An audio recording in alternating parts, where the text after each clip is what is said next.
Thank you for making time ahead. Now, members. Tonight, the unpalatable sugar report. Mr. Speaker, we have to be serious. And the unsavory claims. We set them out on a mission to go and do tests, not testing. We have delivered a baby. It's a bouncing baby boy. Return to sender. Parliament for the second time rejects flavorless sugar report, and now some MPs have a sour taste in their mouths. Also tonight, former Nairobi Governor Evans Kidero's own bitter cup of graft allegations. Anti-corruption court now grants him a 2 million shillings cash bail after he denied charges of fraud and abuse of office. Tearing down the monuments of impunity. I want to assure you that we are going after all those who issued those permits. Those ones will be prosecuted. The president backs campaign to reclaim all riparian land. Also tonight, a land dispute in Jiru, Nairobi turns violent. And a journalist covering it is caught up in the chaos. NTV Tonight with Masai and Gladys Gachanja. Thank you for joining us. Our co-presenter in sign language is Flora Atieno. The contraband sugar report compiled and tabled in Parliament by the Joint Parliamentary Committee on Agriculture and Trade was rejected by a majority of members of the National Assembly during a heated debate on the floor of the House. MPs who supported the report cried foul, claiming that the Speaker colluded with some legislators to shoot down the report. NTV Setolale followed the proceedings at Parliament's main chambers and filed this report.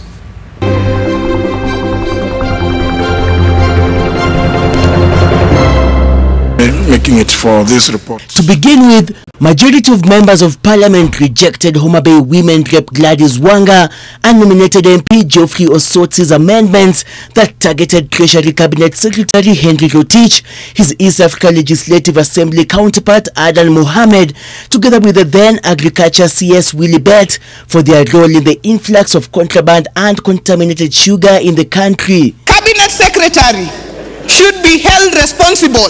That is the gist of that amendment. This amendment goes against the spirit and the letter of Article 152 of our Constitution, so that we stop any further debate on a matter that is clearly unconstitutional. Before you cite someone and hold any person personally liable, that person must be given an opportunity to appear before the committee. And Mr. Speaker, I'm looking at this report. I'm not seeing anywhere where Willie Bett as a person appeared before the committee. If there is, let the committee tell me. Afterwards, members deliberated on the findings and recommendations of the report. Mr. Speaker, it was wrong, and I think the other recommendations in this report are very good. Now, what has polluted the minds of many members is the inclusion of Rotich. Bett never appeared. Mr. Speaker, this House has passed the Fire Administrative Law in the 11th Parliament. Why we're getting all this confusion and even the recommendations of further amendments, Mr. Speaker, is because some answers are not very, direct. We set them out on a mission to go and do tests, not testing. We have delivered a baby. The baby boy is a bouncing baby boy who is alive with all their limbs. The report has failed, having been rejected by the House. So it goes back to where it came from. Order number 9. Return to sender. The country. However, a section of members who supported the report accused their colleagues of being unpatriotic, claiming that the Speaker colluded with the majority to reject the report. It's unfortunate, but this is the country we are living in. Who can save us? Not Parliament. It's now 3 weeks since the Joint Parliamentary Committee on Trade and Agriculture investigating the sugar debacle in the country completed its investigations. Now, this paved way for Thursday's debate in Parliament of the sugar report amid concerns that the report itself, there was interested parties that attempted to block or influence the outcome of the report itself. Seth Olale, NTV, Parliament Buildings. That's not all to say about that report. The Joint Parliamentary Committee on Agriculture and Trade report goes down in history of the 12th Parliament as the only committee report to be rejected twice for the same reason. The Kaneni Kega-chaired committee was effectively handed an easy win to sugar cartels and yet again left Kenyans uncertain about what kind of sugar they have been consuming. The disappointing finish now leaves little doubt about how powerful the sugar barons and those who control the sector are. And as Ken Mijungo reports, the untouchables have yet again proved Parliament has nothing on them. Mr. Speaker, this is very, very unfortunate. The single task of the Joint Committee was to tell Kenyans that the sugar in their tea and food is suitable for consumption. Then they were to name and shame those behind the illicit trade that was highlighted by the government agencies. The 38-member National Assembly Committee failed terribly, and it was not the first time. On the 6th of last month, the verdict was the same. Nothing new, no weighty issues disclosed, and no one mentioned. This report is designed to fail. You read this report and you get an irresistible view that it was designed to fail by the people who wrote the report, not by the evidence that they had. It raised questions on the ability of Parliament to get to the bottom of the elusive truth in the sugar industry. This sector is controlled closely by few who call the shots. They determine the quotas, admit players and run the industries. They control the import and export and now package the sugar and have monopolized the distribution channels. The sugar industry is also very lucrative, accounting for hundreds of billions in annual trade income. This is why cartels thrive. Parliament has shown it's unable to put a name to the faceless individuals who control the sector. But how did they win? The committee tasked with revealing the truth got cozy with the suspects by Parliament's own admission. But Mr. Speaker, there's one thing I have learned. Never again are we going to form a joint committee.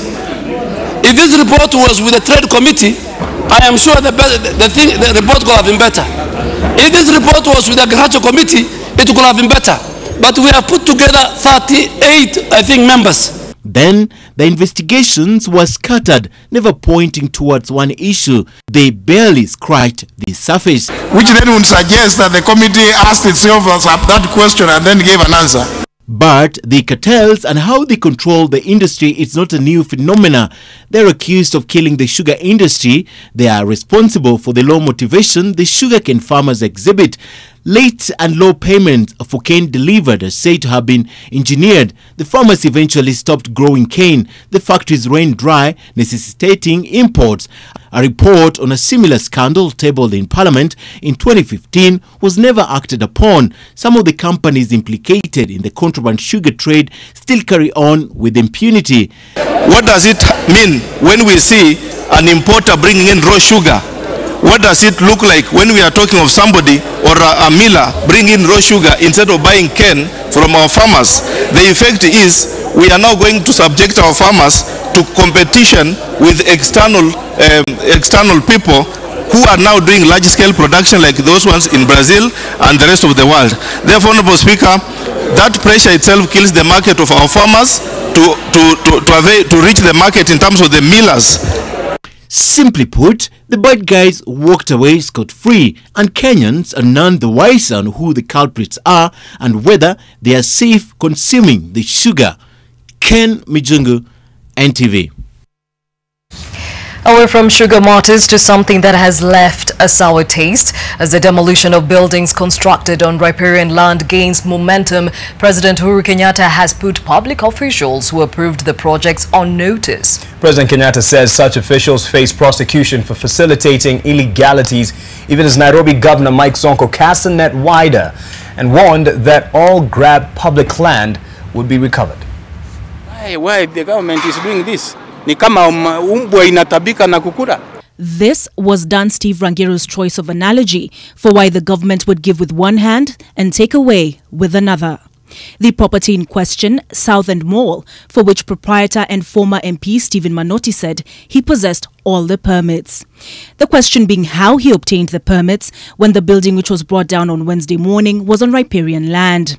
corruption is President Uhuru Kenyatta's simple answer. We are not just going to punish those who built, because I know in many instances, many of them are claiming they were given permits. But those permits and whatever they were given illegally, but they were given by government officers.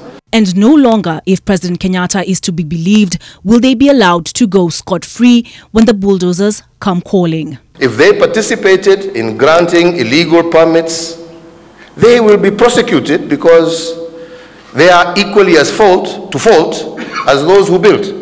So nobody will be left behind, and we will not accept. In similar style, Nairobi Governor Mike Sonko has made clear that the demolition of illegal structures will not be constrained to those built on riparian land, putting all those sitting on public land on notice that they dare not sit pretty. Let me be clear that we shall continue to take action against buildings that flout planning laws, including those that have been built on riparian land.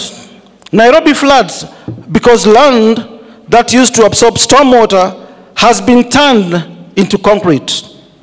We are also going after grabbed land that has been set aside for public utilities, including markets, schools, hospitals, and children's playgrounds. The two fired the warning shots at the launch of Nairobi's newest skyscraper, Prism Towers. Across town, the chairman of the National Lands Commission, Muhammad Swazuri, was appearing before the National Assembly's Environment and Natural Resources Committee. Here, he testified that in Mombasa's Kibarani alone, there are 7 parcels of land on which illegal structures sit. Last month, President Kenyatta ordered the revocation of allotments made to a private developer for part of the Kibarani landfill. Olive Burrows, NTV. Speaking of officials who should be held responsible, the National Environmental Management Authority, NEMA, was today put to task to explain the status of buildings said to have been built on riparian land with the approval of the agency. The National Assembly's Committee of Environment and Natural Resources said owners of most of their buildings earmarked for demolitions have protested the decision to bring down their buildings and were accusing NEMA and other government agencies of double standards. NTV's Silas Apollo reports. Calendar just next year.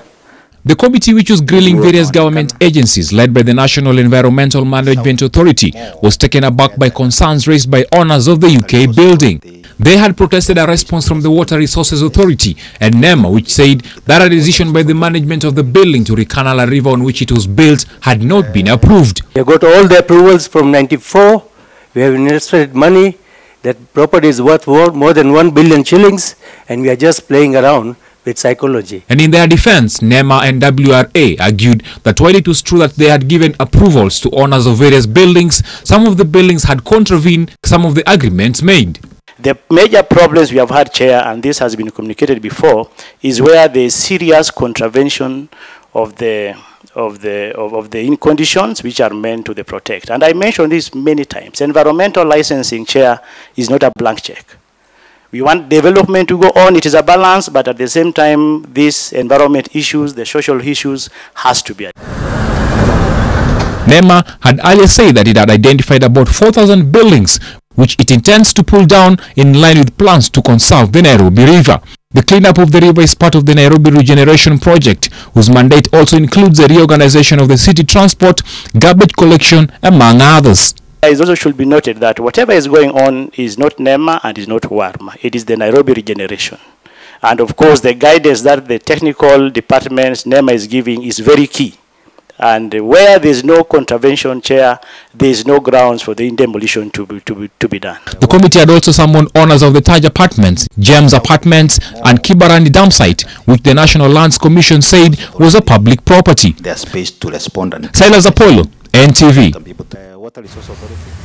Away from demolitions, and former Nairobi Governor Evans Kidero and his co-accused Maurice Okere have been released on a 2 million shillings cash bail after denying charges of corruption and economic crimes at Milimani Law Courts in Nairobi. Kidero was taken to court after Ethics and Anti-Corruption Commission detectives arrested him on Wednesday evening and put him in custody at the EACC police station for the entire night. After more than 20 hours in the custody of EACC detectives, Evans Kidero and his co-accused Maurice Okere, who served as the acting head of Treasury at City Hall, appeared before Anti-Corruption Court Chief Magistrate Douglas Ogoti. The two, together with the other 7 co-accused persons who were not in court, are accused of jointly conspiring to commit fraud that led to the loss of more than 213 million shillings for services not rendered.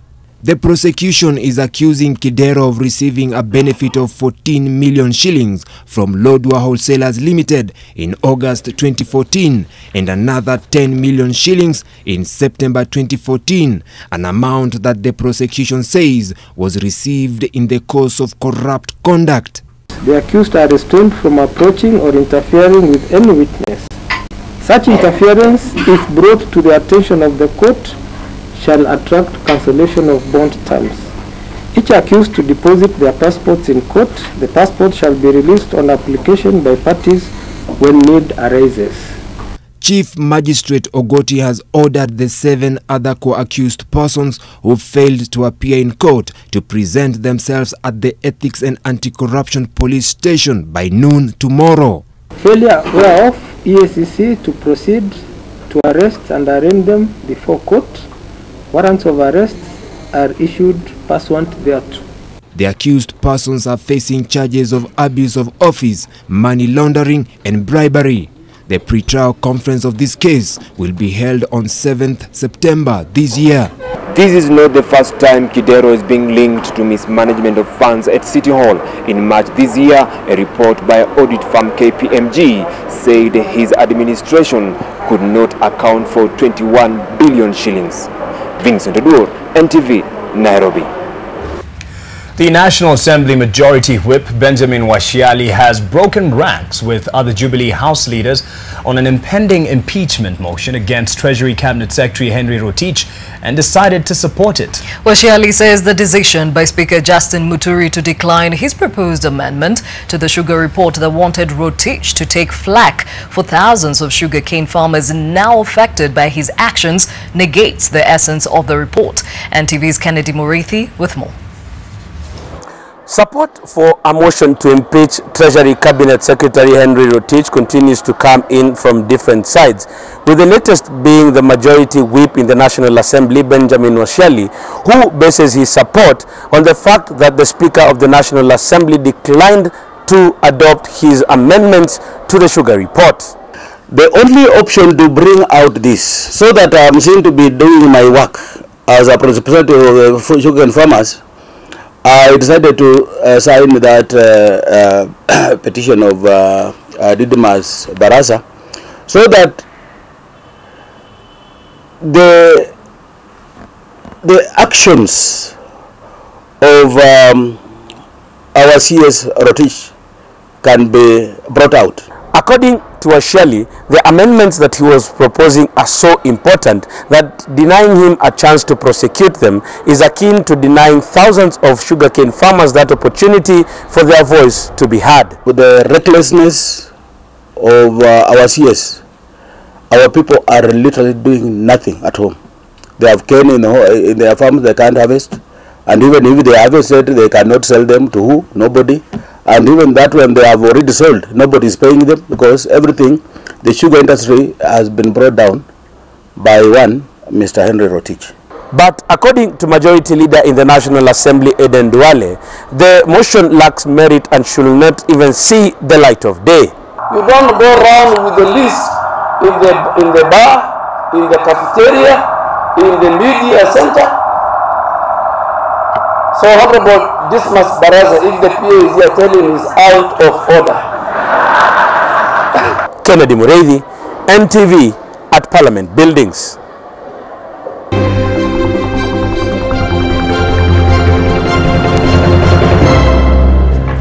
The Law Society and the Judiciary have both expressed concern that the inadequate financing of the court's activities will serve to worsen the already wanting system of justice. The budgetary constraints facing the judiciary featured prominently at the annual Law Society of Kenya conference in Diani, where Chief Justice David Maraga delivered the keynote speech.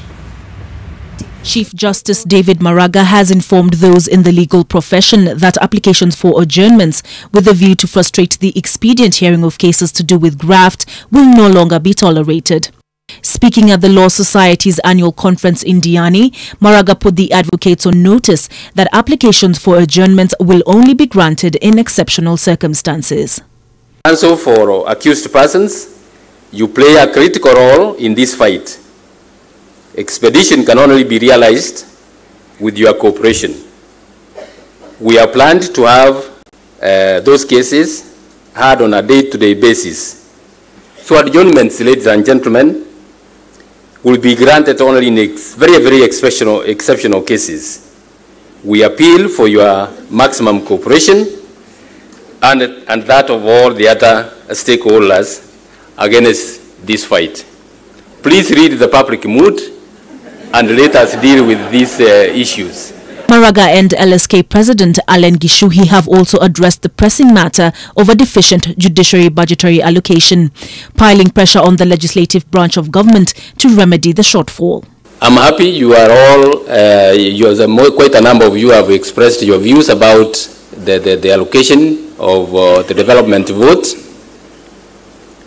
and you will continue appealing to the authorities to give us sufficient funds. My Lord the Chief Justice, what I can promise you is that we as a Law Society stand hand in hand with your passionate appeal for the creation of the Judiciary Fund, because we're all affected if we don't have a capable judiciary that has the infrastructure in place.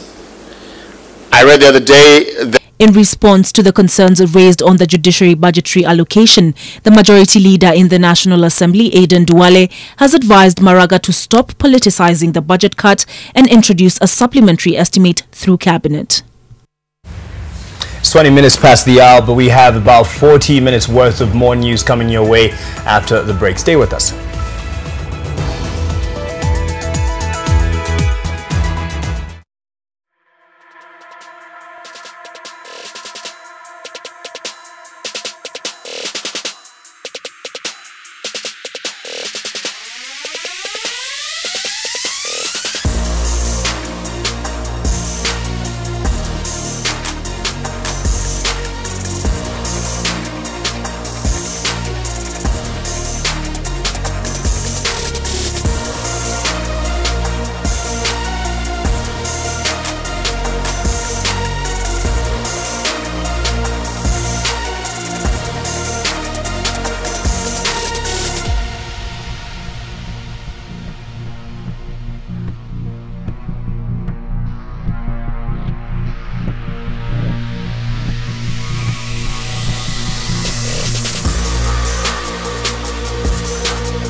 Thank you for staying with us. The Ministry of Education will give 100,000 shillings to each family that lost a child in the Saturday night accident along the Thika-Garissa highway to meet funeral expenses. Pupils admitted in public hospitals will have their bills cleared by the government. NTV's Sharon Baranga gives us more details.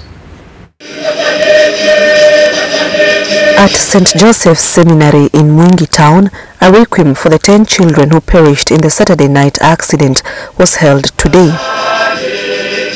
Pupils from St. Gabriel Academy, parents, teachers, political leaders and officials from the Ministry of Education were in attendance. The government through the ministry will provide 100,000 shillings for each of our angels to help with their funeral arrangements. Pupils admitted in public hospitals will have their bills cleared by the government. Some of the leaders attending the Requiem Mass agreed that the Saturday night accident could have been avoided. It is sad and unfortunate that we lost such precious lives whose dreams and visions were cut short by human error. This tragedy could have been avoided had all concerned parties adhered to traffic regulations and laws.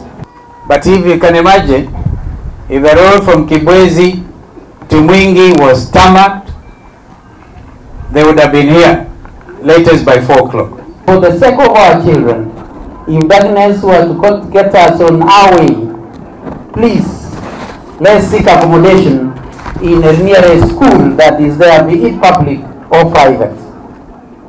We therefore direct our school managers to observe and enforce the 6 a.m. to 6 p.m. directive. Kila pahala katika Kenya, accident ikitokea, utaona viti vya abiria vimebaki peke yake. Hebu tujiulize ni kwa nini? Ni kwa sababu hakuna standards za utengenezaji wa basi. The pupils who died are Winnie Mumo, Joy Waithaka, Caleb Baraka, Mutanu Mwangangi, Andrea Munyithia, James Munyithia, Kennedy Malonza, Bernard Tio, Stephen Mwangangi and Vivian Wawira. I've heard all the leaders who have spoken here, those who have blamed the road, blamed the drivers, but I want to say for today, I want to apportion no blame to anybody, but we need to put things right. The pain is too much for the parents to be told who did not do what and who did what. The first pupil will be buried tomorrow in Nakuru and 4 pupils will be buried on Saturday.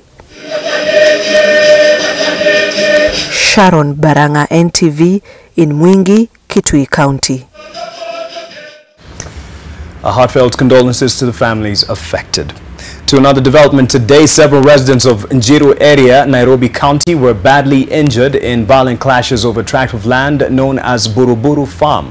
Administration police officers deployed to quell the clashes destroyed a journalist's camera as they tried to stop coverage of events. Houses on the land were also demolished during that violent confrontation. The clashes reportedly started when Buruburu Farm members failed to present court orders to youth who wanted to ensure that the firm had the right to carry out the demolitions. The youth held demonstrations to address the issue and were confronted by the police. Gunshots were the order of the day on a piece of land dubbed Buruburu Farmers in Njiru, Nairobi County.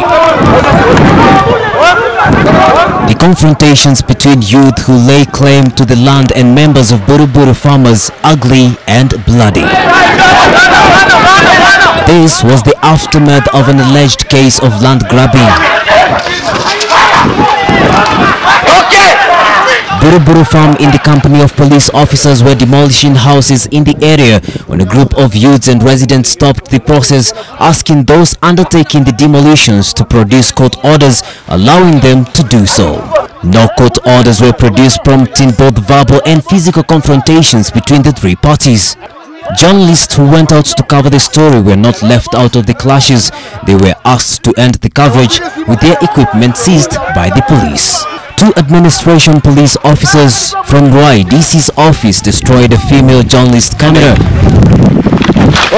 Ngoja. Achana na kamera yangu. Achana na kamera yangu. Nini? Achana na kamera yangu. Achana na kamera yangu wewe. Nini? Weka kamera chini. Weka kamera chini. Achana na kamera yangu wewe. Nitakupiga bure. The residents continued to hold demonstrations after they were chased away from the scene, and 2 of them were badly injured by live bullets which were fired by police officers. The residents claimed that the police were siding with the Buruburu group. Victor Ngaruya, NTV. Workers of City Cleaners, a company that carries out cleaning services within the Nairobi Central Business District, have protested delayed payment of salaries and wages. The cleaners claim that there is no official communication from their bosses explaining why they haven't received their dues. For years, these city cleaners have dutifully reported to their workstations the busy streets of Nairobi. Their job here is keeping the city clean, but for the last 60 days they have not been paid. The cleaners employed by Creative Consolidated Systems say that they are yet to receive their dues for months of June and July. Nyumba tunafungiwa. Watoto hawana vile walitesa kule. Sasa unakaa hapo na family. Unataka kusurvive namna gani hata kama ni wewe? Kama hao watu wakubwa tena watalipwa wako tuko hiyo laini. Sasa tumekosa kushindwa, tutafanya aje kama mtoto wetu hana pesa na anasema ni county. Na hiyo county hatuoni kazi yenye tunafanya, ni swala tunauliza.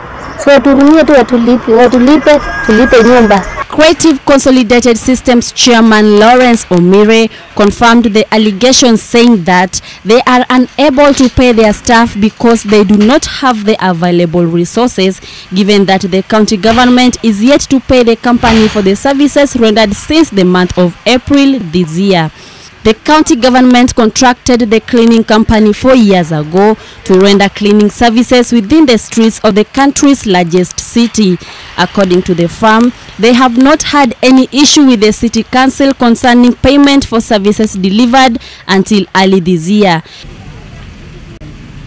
The county government is yet to give an official statement on the matter. Achieng Wimbley, NTV.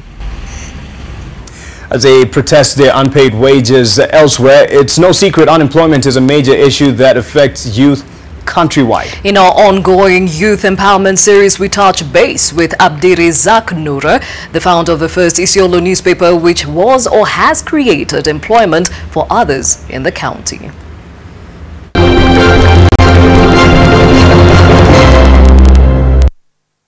When Abdirizak Noura Ali Sharma completed his secondary school in 2013, he had high hopes that he would later join the university. But that was not the case, as his parents could not afford to pay for his tuition. Despite the challenges, he did not lose hope. He turned to writing, which he has a passion for.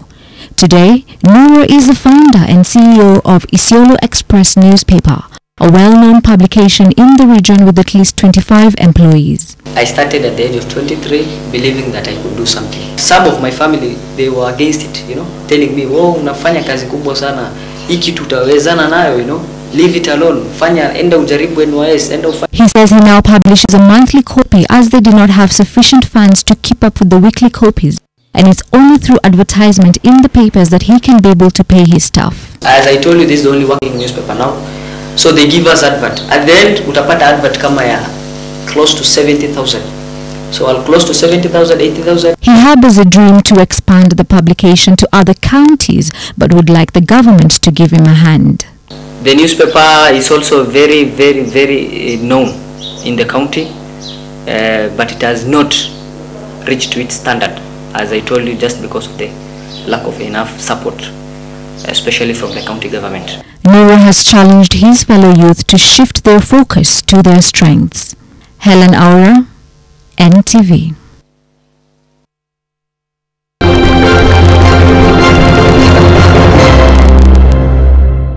To something you should look forward to tomorrow, Kenyan youth don't read. True or false? Well, we all have heard it time and time again that Kenyan youth don't read.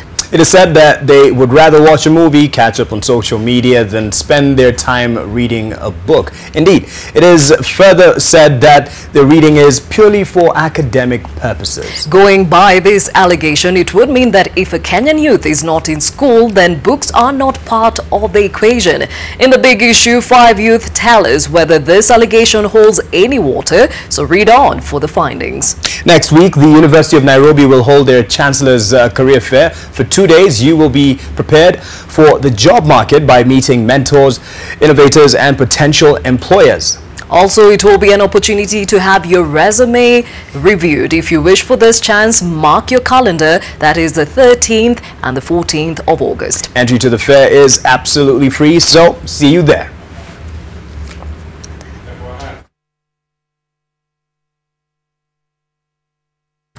Time for another short break right here on NTV Tonight. We'll be back with the business news.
Good evening and welcome to NTV Business. I'm Dan Mwangi. Now, Kenya's food imports for the first 6 months of the year have risen to 108.5 billion shillings, crossing the 100 billion shilling mark for the first time and underscoring the country's growing reliance on foreign markets despite improved weather conditions.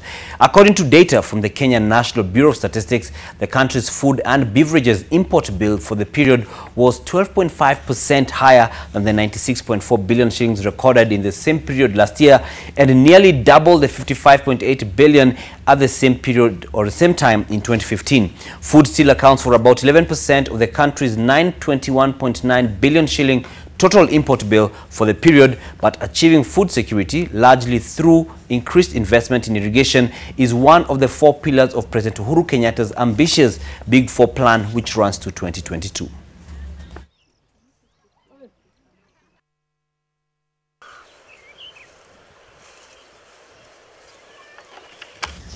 Kenya has made a total of 13.2 billion shillings from coffee in the 10 months to July, 5.2% lower than the revenue generated in a similar period last year.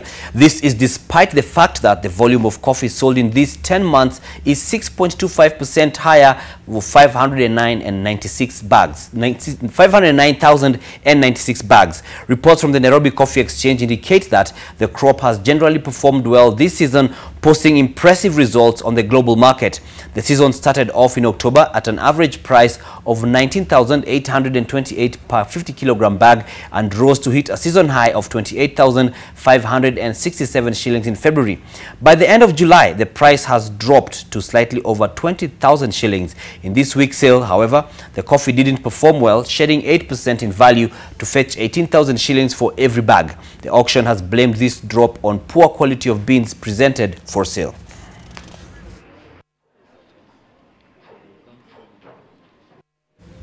Pan-African mortgage financier Shelter Afrique is expected to send home at least 13 senior managers as it struggles to cut costs. The company says the layoffs have been necessitated by organizational realignment to boost business and grow income.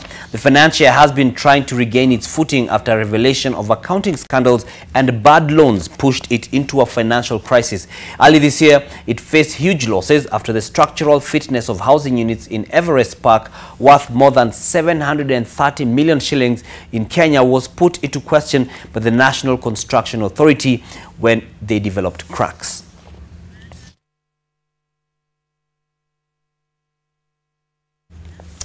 New trends in the marketing world have proved a challenge to marketers, but a new system that understands the dynamic trends of the changing needs of the consumer has finally been launched.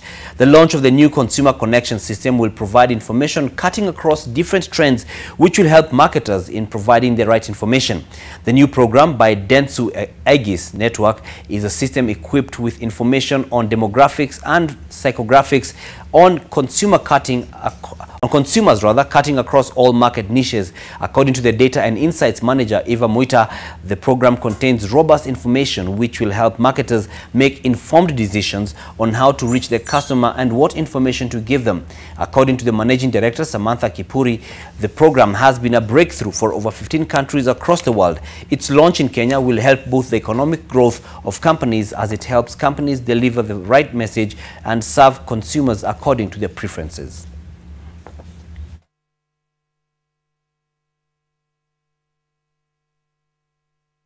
Today we've launched CCS, which is I think a big step change for the industry. I think if marketers and companies were honest with themselves, they'd say they really are just trying to make marketing decisions on gut. They haven't had information, data, but finally the industry actually has the insights, the ideas and the thinking to make sure that your money is not wasted and that you're actually reaching the consumers that you hope to. The 34-story Prism Tower is the newest building to feature in Nairobi's skyline in the community area of the city. The Prism Towers on 3rd Ngong Avenue is designed to appear as prisms stacked one on another. The developer says the tower incorporates a range of environment-friendly systems that include a rain harvesting system for water conservation. The large windows make the most of the available natural light, reducing lighting costs and energy consumption. Built at a cost of over 1.2 billion shillings by King's developers, Prism Towers becomes the latest architectural masterpiece in the city. Yes. Is here. Yes. Yeah. And conference center. Yeah. ACC. Kenyans, big investors, small investors, we are working to create an environment that is enabling for you to do business in a straightforward manner. We are doing everything that we can to discourage corruption, to discourage all these points or choke points where people seek rent for services that are not rendered or services that are supposed to be provided for free. The engineers who came from outside the country were only 4 Chinese. The rest of the technical people, 36 of them were Kenyans. So clearly, Your Excellency, that tells we have the skills, the local people have the skills to be able to undertake big projects like this one. All they require is encouragement and support and deliberate effort by the investors also to involve the Kenyan people in the investment they are making. Construction of these buildings is a sign that Kenya enjoys stable economy that gives confidence to investors. Now, something really interesting and surprising at the same time, less than a third of the water that is pumped out to residents by the Murang'a South Water and Sanitation Company reaches the customers. Less than a third. That damning statistic is the finding of a non-revenue water audit of water service providers that looked at 9 providers and which provides recommendations on how to curb water loss. Now, here's Alex Mwangi with more about the challenges facing the production and commercialization of water. Non-revenue water is water that has been produced for consumption but fails to reach the intended recipients because of any of multiple reasons, such as leakage or sabotage. It's classified by WASREP. What is beyond 25 is unacceptable. Our non-revenue water is now in the range of 47%. You've realized we lose about 8 billion shillings a year on non-revenue water. The estimated 8 billion shilling loss translates to a fifth of the current annual budget for the Water and Sanitation Ministry. The final report of the non-revenue water audit of water service providers shows that Murang'a South, at 76.9%, has the highest non-revenue water incidence. Nakuru Rural loses 65.1% of the water, while Kakamega has a non-revenue water count of 54.6%. Among the 9, Malindi loses the least water, at 31.7%. None of the 9, however, is below the recommended 25%.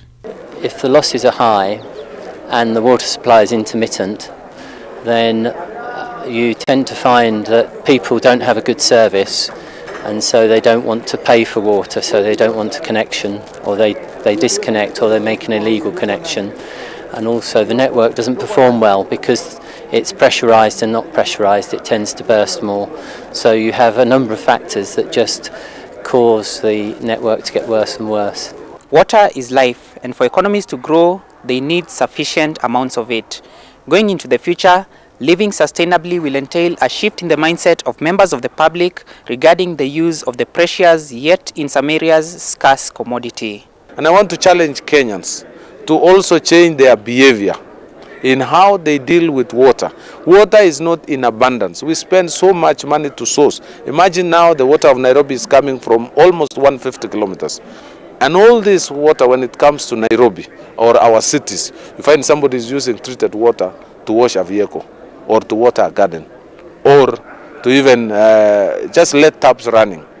This behavior must change. Technical assistance from development partners, the replacement of old pipes, and attaching importance to the quality of leak repairs are some of the recommendations that the report makes. The report was developed by design, engineering and project management consultants, Atkins, with financial support from the Kenya Markets Trust, Netherlands SNV and UK Aid. Alex Mwangi, NTV. The irony of having less than a third of water getting to the users, and yet we've got water rationing at the same time. We're done. That's Business and I. Good night.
Welcome back. The Nakuru Level 5 hospital is investigating the disappearance of a patient who went missing last Saturday. Colleagues of Julius Waithaka, the patient, this afternoon protested the hospital's handling of the matter, claiming neglect. However, the hospital claims that the 50-year-old patient who had been at the hospital for 3 days prior to his disappearance had been treated for high blood pressure and had been notified of his discharge during the Saturday morning ward rounds. The disappearance has since been reported to the police, and doctors and nurses on duty in Ward 11 are currently recording statements over the incident.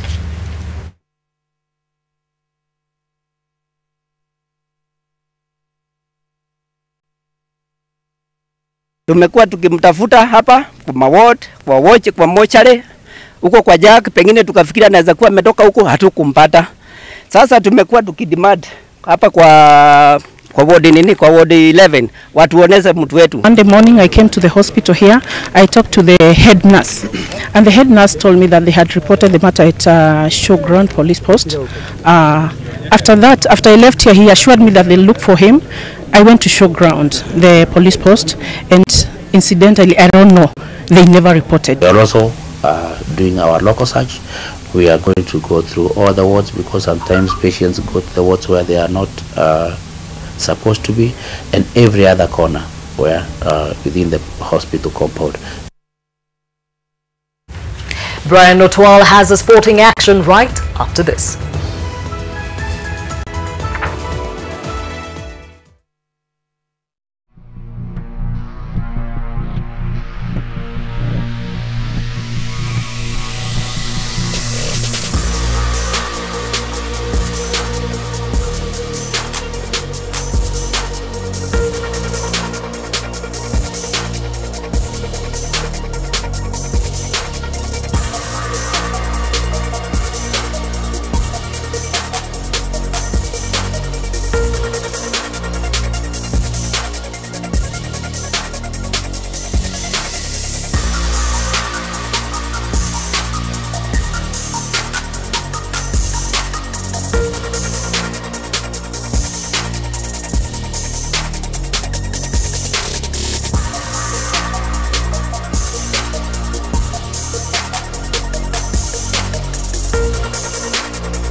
Welcome to NTV Sports. My name is Brian Otwal. The family of the late former 400 meters hurdles world champion Nicholas Bett is currently preparing to give their son a decent send-off at their home in Dalat in Uasin Gishu County. Family and friends continue to stream in to eulogize the fallen champion.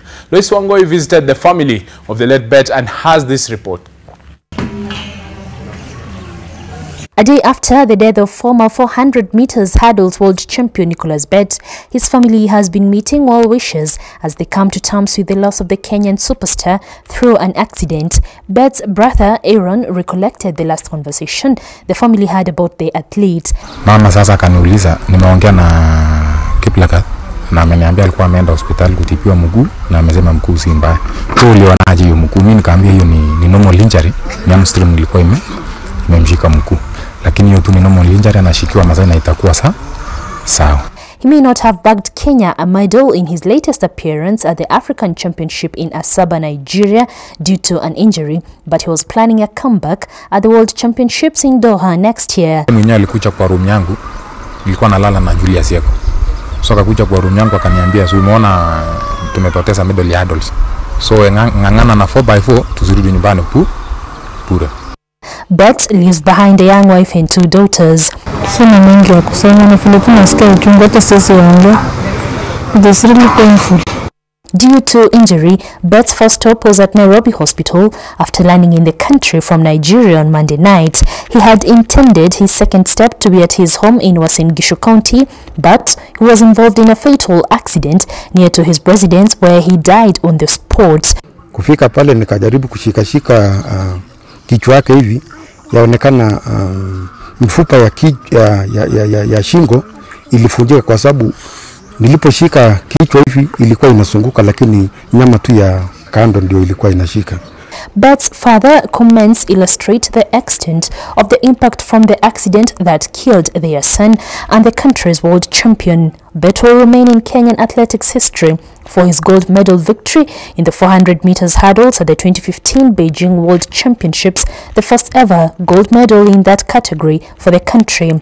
The late Bet will be laid to rest on the 17th of this month. Lois Wangoi, NTV Sports, in the county of Uasin Gishu.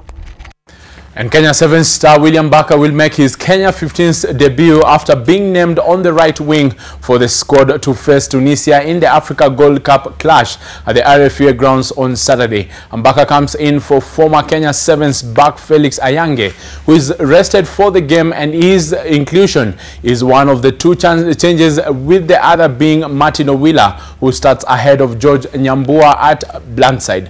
He was the most featured player in the recent World 7 series, along with being in the Commonwealth Games and World Cup 7 squad. Kenya Simbas head to this game placed second in the Africa Gold Cup and 2019 World Cup qualification table with 12 points. Tunisia is placed 4th with 4 points gained from a rare home win over Zimbabwe.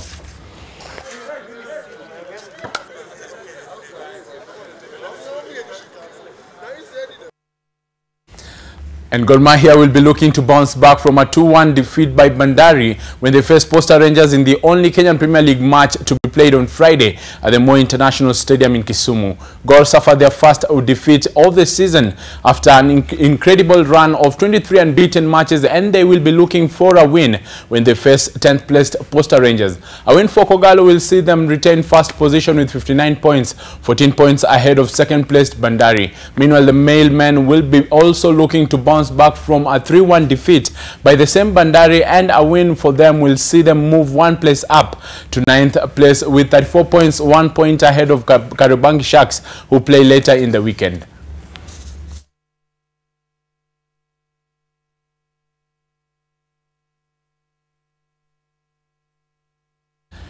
And the English Premier League transfer window closed this evening, and activity not being as busy as last year's deadline. At the same time, the following are the transfers completed as Manchester United and Leicester City kick off the opening match of the 2018-2019 season on Friday. Arsenal have signed defender Steven Lichtsteiner, goalkeeper Bernd Lehner from Bayer Leverkusen,